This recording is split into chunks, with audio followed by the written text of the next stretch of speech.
এমন একটা যুগ ছিল মানুষের কাছে কাপড় ছিল না, যে কাপড় পরি তারা ছিঁড়া কাপড় পরতো। ঠিক বললাম না ভুল বললাম? এমন একটা যুগ ছিল। তারা কিসের জন্য ছিঁড়া পড়েছে? আমাদের বাচ্চা চারা তারা অভাবে পড়েছে। কিসে পড়েছে? অভাবে, স্বভাবে লয়।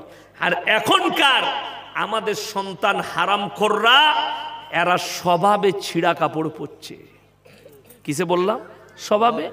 নতুন প্যান্ট দোকান থেকে জিন্সের প্যান্ট কিনে নিয়ে এসে হারামখোর বেলেটে করে বাড়িতে ফাড়ছে। ঠিক বললাম না ভুল বললাম? মা বলছে নতুন প্যান্ট ফাড়ছিস কেন? বলে তুই বুঝবি না, ওটা ডিজাইন।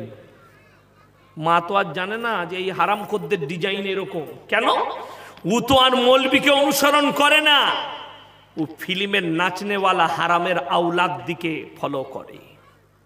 তুমি যেদিকে ফলো করছো, তাদের জন্মের ট্রাভেল, তাদের চলাফেরার ট্রাভেল, তাদের আচার আচরণ হচ্ছে ইহুদি নাসারাদের মতো।